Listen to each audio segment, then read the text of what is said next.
Vamos agora conhecer a história de vida da Dulcineia. Dulcineia, você me contou que você conheceu a tua mãe com 13 anos de idade. Como é que você nasceu e não viu mais a tua mãe? Então, ela engravidou e teve mais 3 crianças, né? Tive um rapaz. Você foi a primeira? Eu fui a primeira, sou a mais velha. E depois ela mudou para o Rio de Janeiro para melhorar a vida dela, com o objetivo de mais tarde retornar. E nesse período eu fiquei com uma família que me assumiu, só que logo no início a pessoa veio a falecer de câncer no seio. E a partir daí eu passei por outras famílias. Uma foi entregando para outra? Isso, exatamente. E passei por muitas dificuldades por causa do preconceito, aquele estigma da filha de mãe solteira. No interior era uma coisa assim muito Isso há anos atrás, e no interior, com certeza. No interior, uma cidade pequena, uma moça quando engravidava, ela ficava, né? Com uma fama, né? Uma má fama. E eu acabei sofrendo consequência por causa dessa situação. Então tive dificuldades de famílias me receberem. Né? Então, passei por muitas dificuldades, situações de violência física, psicológica, abuso sexual. Tá? E só aos 13 anos que ela realmente apareceu. Como é que você não teve nenhum contato com ela durante esse tempo? Você sabia que você não estava com a sua mãe, que ela vivia ainda? Sim, eu sabia que a minha madrasta não era minha mãe. Mas eu não sabia que a minha mãe biológica ainda era viva. E não sabia nada sobre ela, avós, não conhecia ninguém, avô? Não, eu conhecia o meu pai, mas ele não queria saber de mim. Toda vez que ele me via, ele se escondia. Né? Ele tinha um box no mercado público lá. E quando eu assim ia lá para encontrar ele se escondia debaixo lá do... Sim, e como é que foi o reencontro com a sua mãe? Ela ligou avisando? Não, naquela época a gente não tinha nem televisão, não tinha telefone, não existia celular, nada. E foi assim uma chegada de surpresa, né? Quando ela se anunciou, ela bateu palma, né? E eu fui atender e se identificou como sendo minha mãe. E para mim, ali na hora, né, como criança... Teve um choque, de certo? Foi um choque, assim, eu fiquei confusa. E agora? O que eu faço? O que eu vou dizer para minha mãe, né? Você é aquela que você... sim. Que eu chamava de mãe. Dizer para minha mãe que a minha mãe está aqui na frente, então foi deu uma... E aí ela te levou para morar com ela? Aí, no final do ano, ela retornou, veio me buscar e... achei que ia ser uma grande guinada, que a minha vida ia assim melhorar, né? Criei muitas expectativas. Que ia ter o carinho, o amor. Exatamente.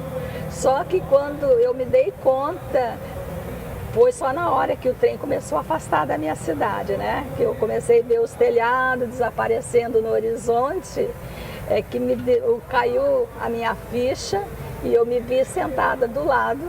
Embora fosse minha mãe, mas era uma mulher estranha. Uma mulher estranha. E sua vida melhorou morando com a sua mãe? Aquilo que você criou, a expectativa aconteceu? Então, não aconteceu. Primeiro porque houve um choque de cultura muito grande. A minha cidade era muito pequenininha, não existia nem edifícios, acho que só tinha um hotel com um andar, né? E a cidade fazia tudo a pé. E de repente eu me vi chegando à noite. Aqui no Rio, você morava em qual cidade? Eu vim de Aquidauana, Mato Grosso do Sul. Para o Rio de Janeiro. Para o Rio de Janeiro. Então foi uma mudança foi um choque cultural, um choque de religião. Porque na época você já conhecia Jesus? Eu tinha aceitado Jesus com 7 anos de idade. Certo. Mesmo em meio às dificuldades, como é que você aceitou Jesus? Então, lá em casa, uma das crianças que nasceram ela, na casa das pessoas que estavam cuidando de família você, que me, né, em um determinado momento da sua vida. Isso. A criança nasceu, foi feito um trabalho de obra de feitiçaria e essa criança veio a falecer. Certo. E aí a minha avó foi lá pegar uns lençóis para fazer o enterro e ouviu no rádio da nossa casa, estava ligado no programa evangélico. Ela foi atrás do pastor, levou lá para o hospital e essa criança ressuscitou. E por causa disso... A criança ressuscitou, olha só. Hoje ele é um pastor. Olha só que tremendo. Então, e por causa desse fato, todos nós, exceto meu padrinho, né, de criação, todos nós fomos para a igreja aceitar Jesus. E ali foi a minha experiência sem muita consciência, né? Sim, uma criança ainda, mas a semente foi plantada. Né? Então lá eu tive minha primeira caminhada assim com o Senhor, né? Sim. E aí você comentou que também não deu certo morar com a sua mãe, né? Houve muitos conflitos, muita dificuldade, e você acabou morando de novo com outras pessoas. E depois o que aconteceu? Aí eu fui morar com outras pessoas ali conhecidas, eu comecei a estudar, fiz o meu ginásio no Colégio Gama Filho.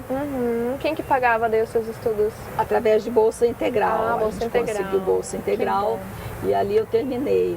Fiz curso de contabilidade, arranjei meu primeiro trabalho, né? Comecei minha vida profissional como datilógrafa. Em 76 a empresa foi transferida para Florianópolis, para Santa Catarina. E lá eu chegando conheci o meu esposo. Nós conhecemos, namoramos, noivamos, casamos em 3 meses. Em 3 meses. Eu estou casada há 34 anos, tenho 3 filhos. E você teve, a partir daí, uma história de prosperidade. Você falou até que conseguiu fazer faculdade, se formar em pedagogia, mas com certeza com um passado tão triste, com falta de mãe, de pai, e abusos, violência, com certeza ficou uma dor grande no coração, ficou um peso. E hoje você é uma mulher livre, uma pastora, inclusive, que ajuda outras vidas, que trabalha com cura interior. Como é que aconteceu a tua cura, a cura da tua alma? Como é que você se livrou desse passado tão doloroso? Então, no ano de 86, eu fui convidada a participar do encontro e lá essas pessoas que estavam ministrando era nessa área e ali eu tive a oportunidade de conhecer e conversar pela primeira vez, expor toda a sua vida, né, a minha vida ali, sendo que eu já havia registrado em papel e estava registrada, mas eu não conseguia me desfazer. E ali eu levei, aquela pessoa leu e me orientou a desfazer. Mas eu disse para ela, não, eu pensei, né? Não, Deus vai ter que vir falar pessoalmente comigo. Porque é algo difícil, né? Perdoar pessoas, livrar de dores. Havia muita mágoa, até mesmo ódio, né? Com relação à figura paterna, né? E ali voltei para casa, isso foi em julho, final de junho, 28 de junho, final de semana. No dia 13 de outubro daquele mesmo ano, eu estava na minha igreja num culto e eu tive uma visão, onde aquelas folhas me vieram, assim, mas um branco que chegava assim, doer nas vistas e uma cruz preto, assim, como se eu estivesse vendo em terceira dimensão. E ali eu perguntei, Senhor, o que tu queres me dizer com isso? E ele me disse, amanhã, quando você chegar lá na empresa, você vai pegar aquelas folhas... Você tinha guardado elas na empresa? Elas estavam lá na empresa, dentro do envelope. Você vai pegar ela e cortar em formato de cruz. Mas mais importante que se desfazer dessas folhas é se desfazer dessas lembranças e perdoar cada uma dessas pessoas que estavam envolvidas naquelas lembranças, né? E eu disse assim, ai Senhor, é muito difícil, eu não consigo. Era muito difícil mesmo, aquilo me acompanhava dia e noite, né? E naquele momento ele falou assim comigo, Dulcineia, eu morri na cruz por você também. E aquilo ali foi muito forte.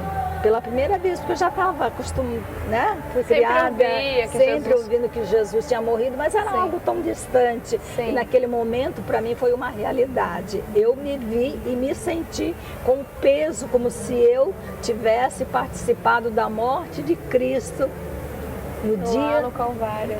Mas para mim era como se fosse ontem. Eu senti o peso de alguém que assassina alguém. E foi muito forte, não sei quanto tempo eu fiquei ali suportando aquele peso, até que ele disse assim, mas eu te perdoei. E cada uma dessas lembranças já estão debaixo da cruz. Naquela hora eu senti assim como se um peso muito grande que estava sobre o meu ombro fosse tirado. Então eu posso dizer assim que, como Jó diz, antes eu te conhecia só de ouvir falar, né? Mas agora eu te conheço de ouvir, de comigo falar, né? E foi uma experiência tremenda. Fui para casa, pela primeira vez eu dormi assim como um passarinho e a ansiedade foi tanta que eu esqueci a chave em casa. Mas à tarde, quando eu voltei, logo assim que eu cheguei, tinha uma flor, uma rosa de plástico na minha mesa e eu pensei, quem será que deixou essa flor aqui? Porque não tinha nada a ver, né? Se eu não estou fazendo aniversário, depois eu fiquei sabendo que era a esposa de um colega meu que deixou ali. Mas ali tinha uma mensagem de Deus para mim. A colega que eu havia morado com ela em Copacabana, no Rio, ela dizia assim para mim, flor de plástico é coisa cafona, é coisa de pobre. E ali o Espírito Santo disse para mim assim, eu uso aqueles que não são, que o mundo não considera como nada, é esse que eu uso. Entende? Para o mundo eu era aquela flor de plástico sem valor, mas Deus te escolheu e me escolheu, né? E depois dessa manifestação de Deus para você, dessa cura, que transformações, que mudanças que houveram na sua vida? A partir dali Deus foi trazendo as pessoas que eu tinha dificuldade de me relacionar, os meus irmãos, a minha própria mãe, eu acabei trazendo para minha casa, veio passar, assistir minha formatura. Então, assim, foi acontecendo algo espontaneamente, naturalmente.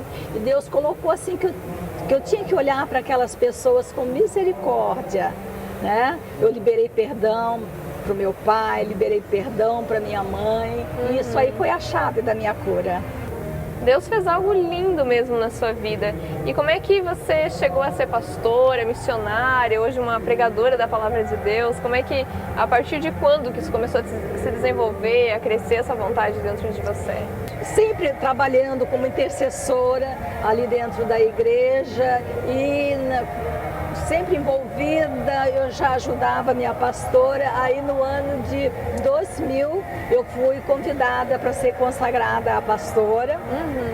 Faço parte do Ministério Luz para os Povos. Você aconselha pessoas, ensina a Bíblia. Isso, eu sou a pastora auxiliar da minha pastora presidente, a pastora Melvira Aragão.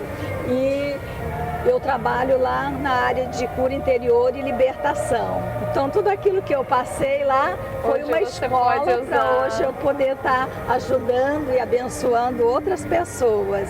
Dulcineia, muito obrigada por nos conceder essa entrevista. Foi uma bênção. Eu acredito que uma história dessa vai tocar em muitas pessoas vão ser também levadas pelo Espírito Santo a deixar todo o seu passado em Jesus, a serem curadas em Jesus e terem uma nova vida como você. Tá, obrigada. Eu que agradeço, querida.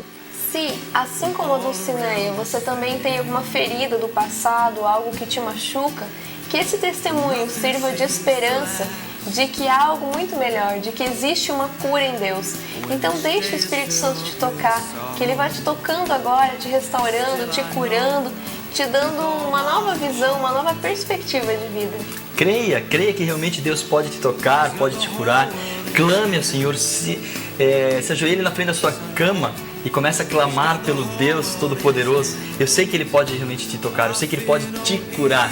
Só que eu gostaria que você soubesse de uma coisa. Deus não aguenta quando nós nos derramamos na sua presença e clamamos pela sua poderosa mão. Seja feliz através da presença de Deus na sua vida. E que Deus te abençoe.